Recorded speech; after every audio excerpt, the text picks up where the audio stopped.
Alors aujourd'hui je voulais vous présenter l'installation d'un ventilateur que j'ai mis sur le réservoir de la moto.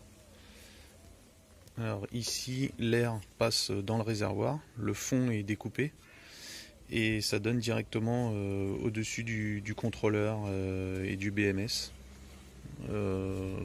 qui sont au fond là, bon on les voit pas. Voilà, on devine les fils d'alimentation du contrôleur. Et ici les petits fils du BMS entre les pales du ventilateur. Voilà. Alors, du coup il s'allume directement avec la clé de contact.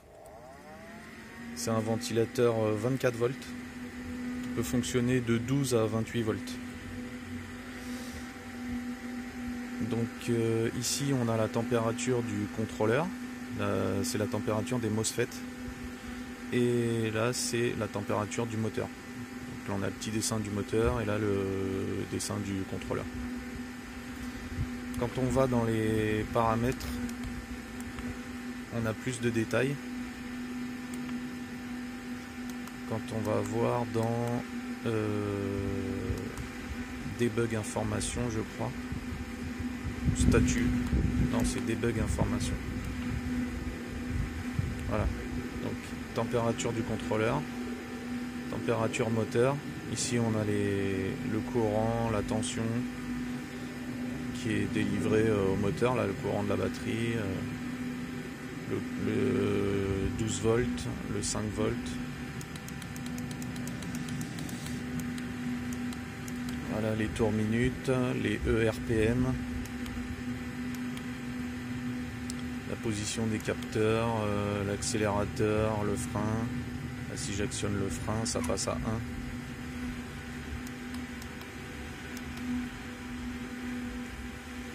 1. Alors, torque request, c'est le couple demandé.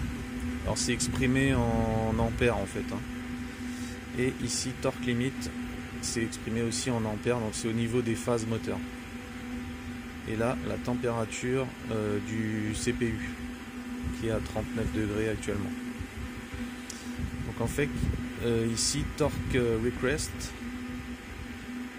non, torque limit, quand moi j'ai réglé une température de 90 degrés maximum sur le CPU, parce que je me suis aperçu qu'il chauffait à plus de 100 degrés, on a ici cette valeur de 500 là, qui diminue quand on approche des 90 degrés. Donc si j'utilise la moto, au fur et à mesure que le CPU va chauffer, l'intensité disponible au moteur va chuter. Alors c'est très sensible quand on approche des 90 degrés. À partir de 85 degrés, ça diminue assez fortement. Et on arrive à se maintenir comme ça aux alentours des 85 degrés en réduisant la puissance de la moto. Alors moi ce que je voudrais arriver à faire, c'est à réguler la température, enfin le fonctionnement du ventilateur grâce à la température de contrôle ici sur une sortie programmable du contrôleur. Comme ça le ventilateur ne tournerait pas en permanence.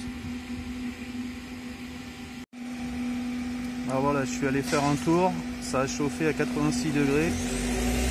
Et on voit qu'ici j'ai 160 ampères de disponible, donc c'est sur les phases moteurs.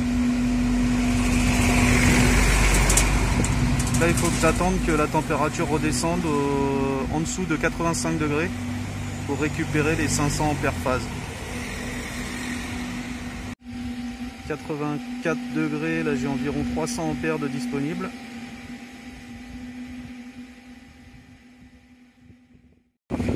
Et voilà, 78 degrés, j'ai les 500 ampères de dispo. Donc ça doit basculer aux alentours de 80 degrés.